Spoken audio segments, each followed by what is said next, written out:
Okay, how's it going, everybody? So, we're going to read some more Lenin today. This is January 4th, 1905. This is the Autocracy, the Proletariat. So, let's go ahead and let's get into this. Some notes at the end. I'll read some of those. Okay. Russia is experiencing a resurgence of the constitutional movement. Sorry, adjusting my new desk here. Russia is experiencing a resurgence of the constitutional movement. Our generation has never witnessed anything like the present political ferment. Legal newspapers are attacking the bureaucracy, demanding participation of the people's representatives in the state administration, and pressing for liberal reforms. All varieties of meetings of Simsto officials, doctors, lawyers, engineers, farmers, municipal councilors, etc., are adopting resolutions more or less definitely demanding a constitution.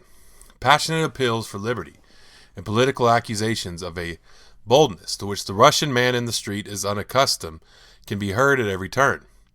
Under pressure of the workers and the radical youth, liberal gatherings are converted into open public meetings and street demonstrations.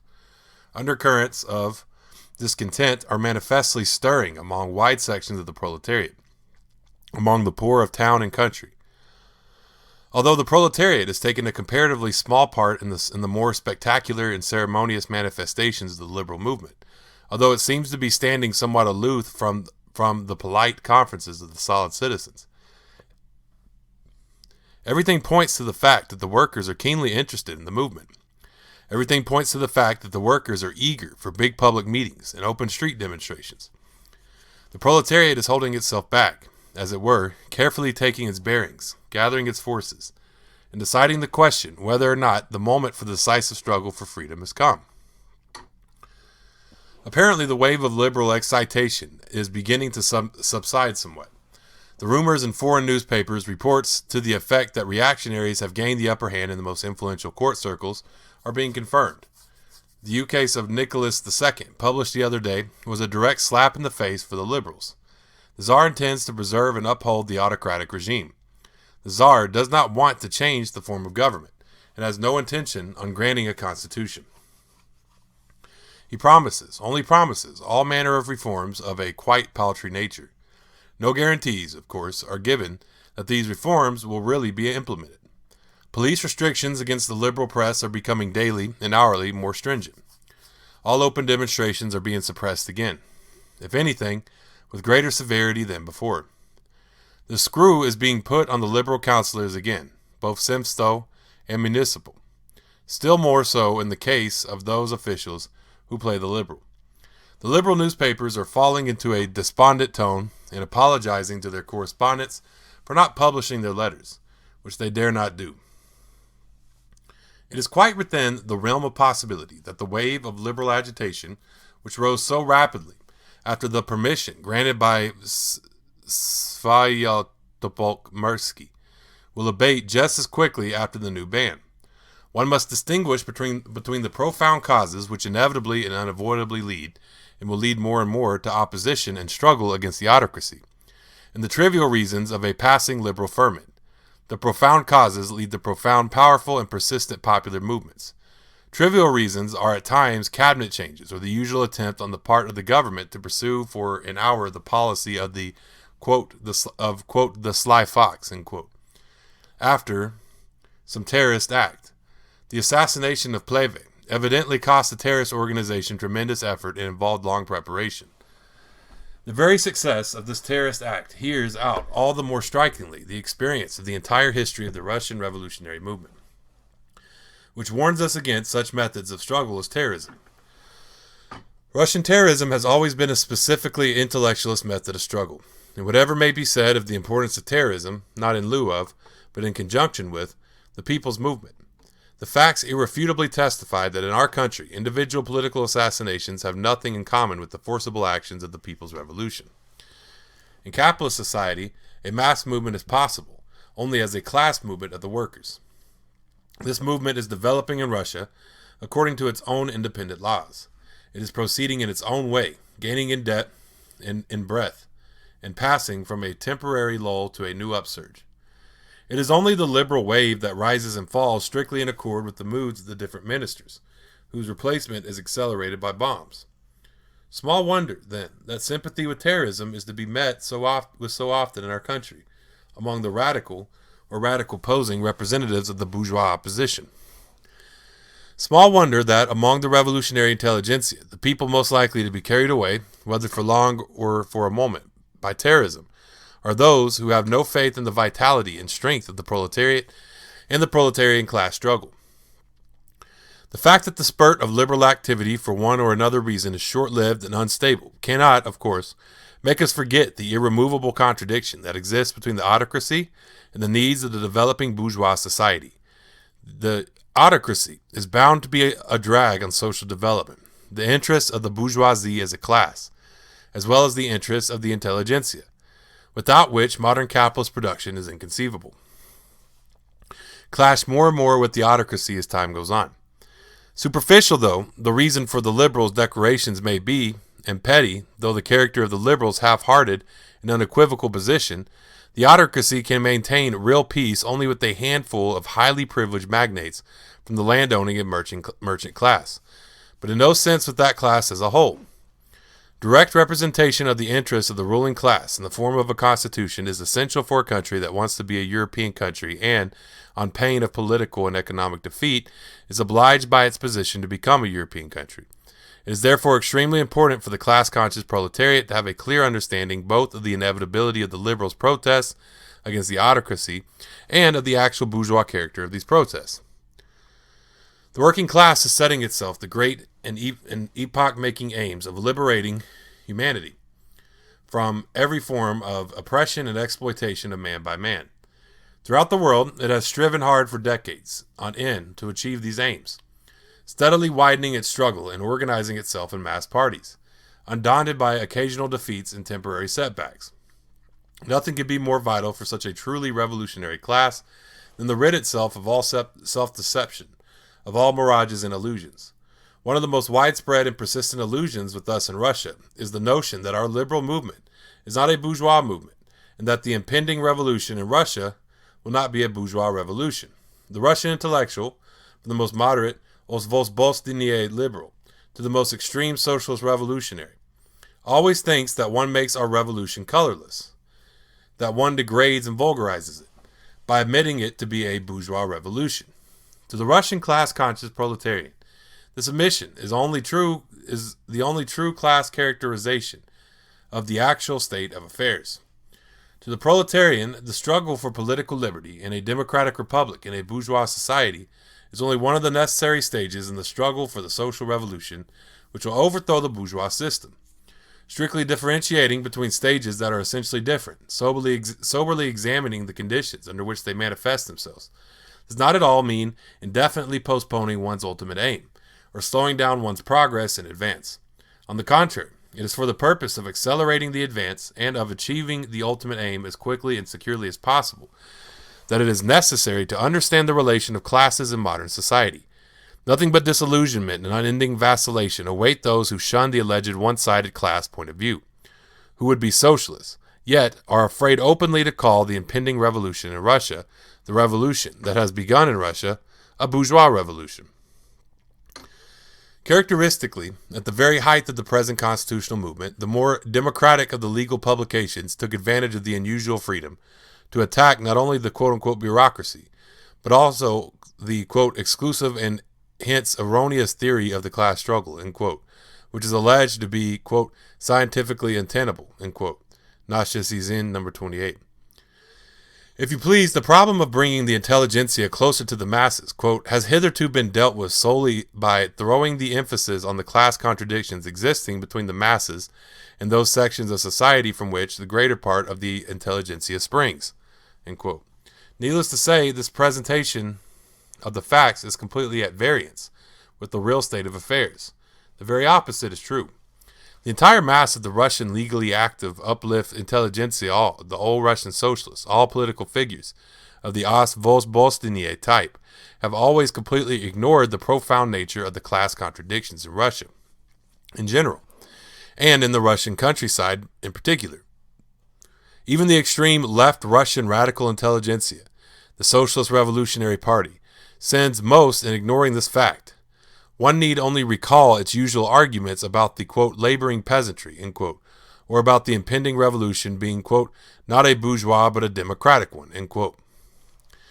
No, the nearer the moment of revolution draws, and the more acute the constitutional movement becomes, the more strictly must the party of the proletariat guard its class independence, and not allow its class demands to be swamped in general democratic phrases.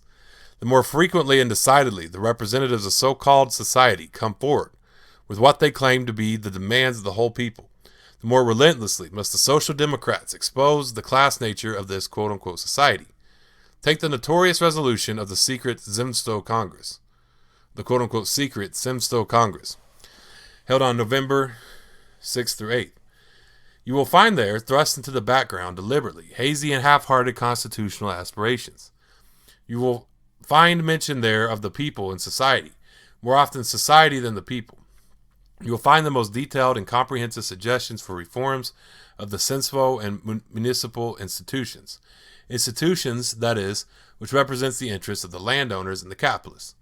You will find mention of reforms in the living conditions of the peasantry, of the liberation of the peasantry from tutelage, and of the safeguarding of correct judicial forms. It is quite clear that you are dealing with representatives of the property classes who are only bent on securing concessions from the autocracy, and have no thought of changing in any way the foundations of the economic system.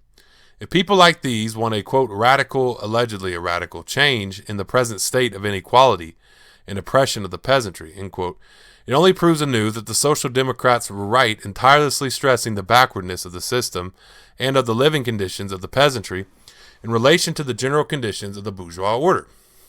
The social democrats have always urged that the class-conscious proletariat should strictly distinguish in the general peasant movement the overriding interests and demands of the peasant bourgeoisie. However, much these demands may be veiled and nebulous, and in whatever cloak of utopian quote-unquote leveling, the peasant ideology, and quote socialist revolutionary end quote phrasemongering may invest them. Take the resolutions of the engineers banquet in St. Petersburg on December 4th. You will find that 590 banquet guests, and together with them the 6,000 engineers who subscribed to the resolution, declared for a constitution, quote, without which Russian industry cannot be properly protected, end quote, while at the same time protesting against the placing of government orders with foreign concerns. Can anyone still fail to see that it is the interest of all sections of the landowning, commercial, industrial, and peasant bourgeoisie which are at the bottom of the constitutional aspirations that have erupted to the surface? Are we to be led astray by the fact that these interests are represented by the democratic intelligentsia, which everywhere and always, in all European revolutions of the bourgeoisie, has assumed the role of publicists, speakers, and political leaders? A grave task now confronts the Russian proletariat. The autocracy is wavering. The burdensome and hopeless war into which it has plunged has seriously undermined the foundations of its power and rule. It cannot maintain itself in power now without an appeal to the ruling classes, without the support of the intelligentsia.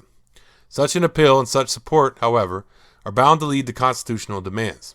The bourgeois classes are trying to force an advantage for themselves out of the government's predicament.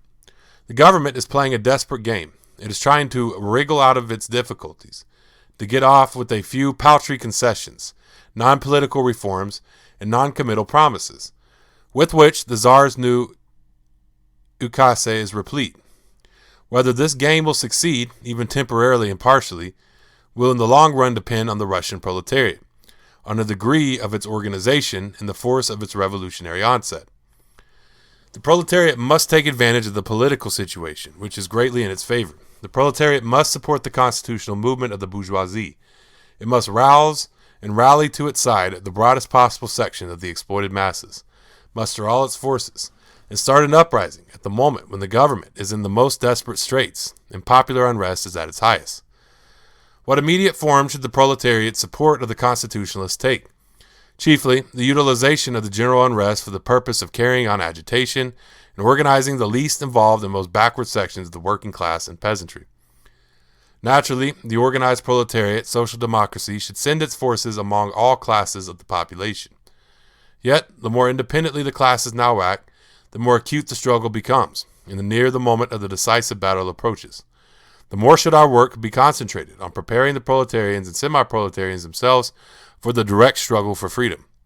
At such a moment, only opportunists can qualify the speeches of individual working men in Simstow and other public assemblies as a very active struggle, or a new method of struggle, or the highest type of demonstration.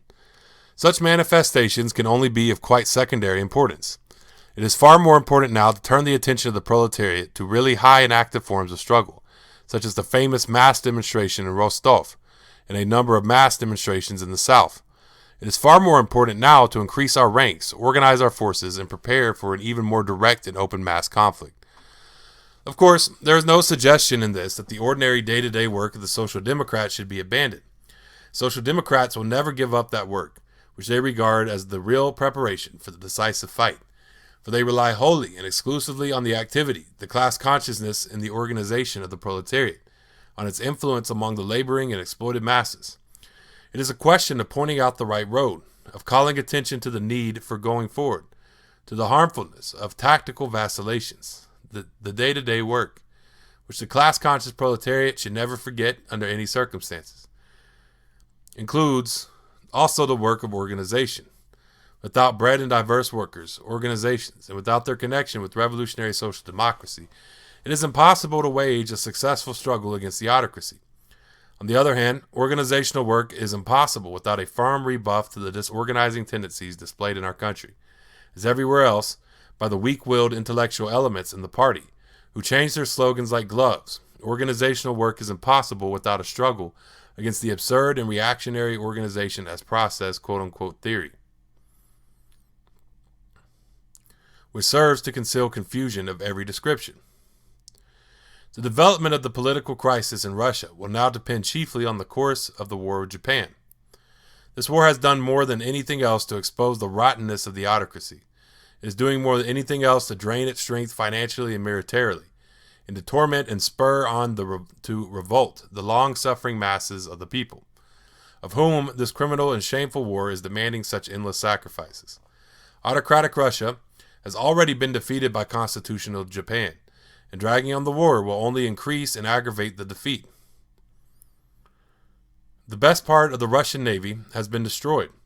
The position of Port Arthur is hopeless, and the naval squadron sent to its relief has not yet the slightest chance of even reaching its destination, let alone of achieving success. The main army under Kuropatkin has lost over 200,000 men and stands exhausted and helpless before the enemy, who is bound to crush it after the capture of Port Arthur. Military disaster is inevitable, and together with it discontent, unrest, and indignation will inevitably increase tenfold. We must prepare for that moment with the utmost energy. At that moment, one of the outbreaks which are recurring now here, now there, with such growing frequency, will develop into a tremendous popular movement. At that moment, the proletariat will rise and take its stand at the head of the insurrection to win freedom for the entire people, and to secure for the working class the possibility of waging the open and broad struggle for socialism, a struggle enriched by the whole experience of Europe. Okay.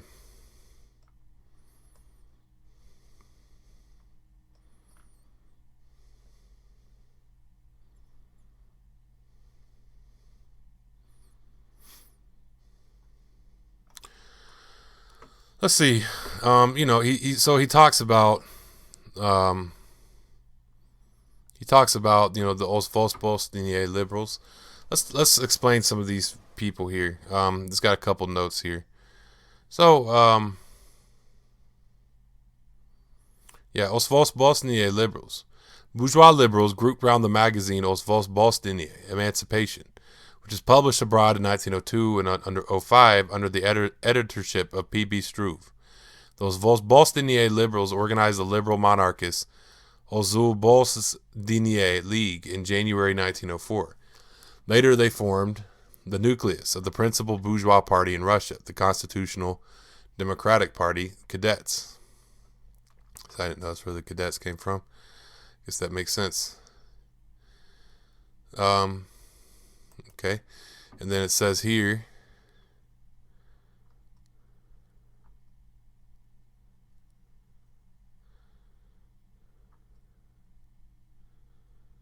So it says here, number 10, Socialist Revolutionaries.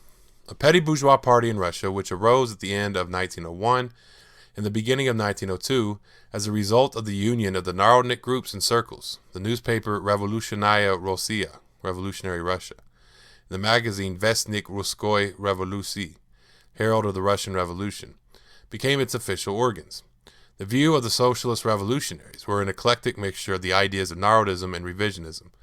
They tried, as Lenin to put it, to patch up, quote, the rents in the Narodnik ideas, end quote, with, quote, bits of fashionable opportunist criticism of Marxism, end quote.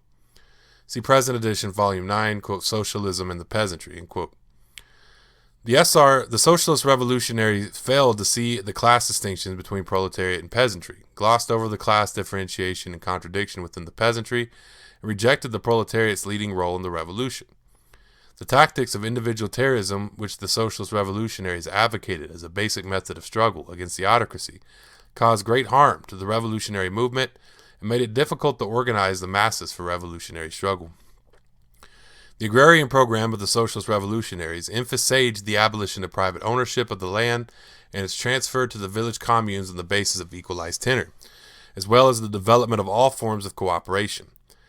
There is nothing socialistic in this program, which the socialist revolutionaries sought to present as a program for, quote, socializing the land, end quote. Since abolition of private ownership of the land alone, as Lenin pointed out, cannot abolish the domination of capital and the poverty of the masses.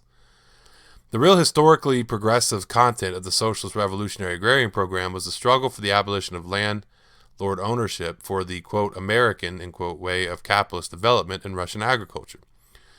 This program objectively expressed the interests and aspirations of the peasantry at the stage of the bourgeois democratic revolution. The Bolshevik Party fought hard against the attempts of the SRs to camouflage themselves as socialists and to spread their influence to the working class against their tactics of individualitarianism. The socialist revolutionaries were the chief opponents of the Bolsheviks who struggled to gain influence over the peasantry and to strengthen the alliance between the working class and the peasantry. At the same time, on definite conditions, the Bolsheviks concluded temporary agreements with the socialist revolutionaries in the struggle against Tsarism. In the final analysis of the absence of class homogeneousness in the peasantry was responsible for the political and ideological instability and the organizational confusion in the Socialist Revolutionary Party, for its constant vacillation between the liberal bourgeoisie and the proletariat. There had been a split in the Socialist Revolutionary Party during the First Russian Revolution, its right wing forming the Legal Toilers' Popular Socialist Party, which held views close to those of the Constitutional Democrats, and the, quote, left wing taking shape as the semi-anarchist League of, quote, Maximalists, end quote.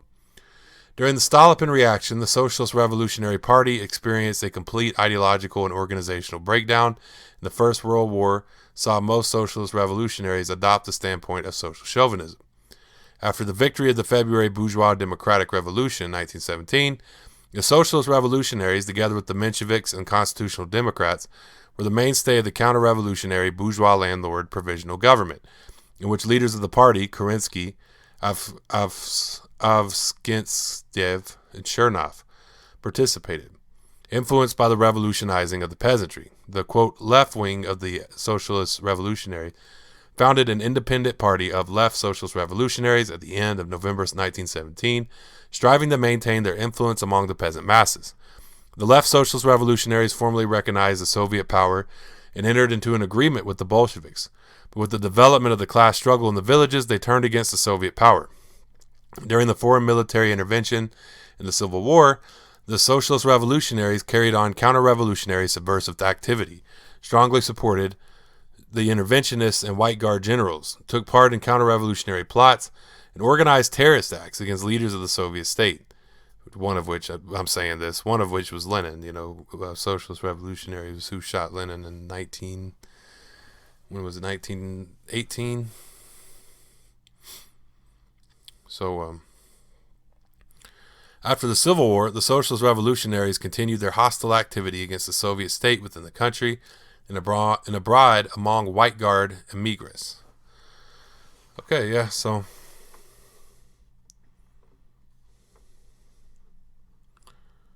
yeah, well, thank y'all for tuning in, Facebook, Twitter, YouTube, TikTok, Tumblr, Medium. All of these are Marxist.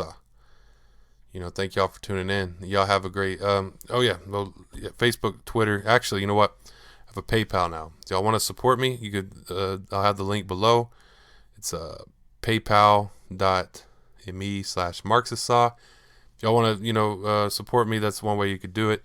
I appreciate it. Thank y'all for tuning in, and Dodada Goi.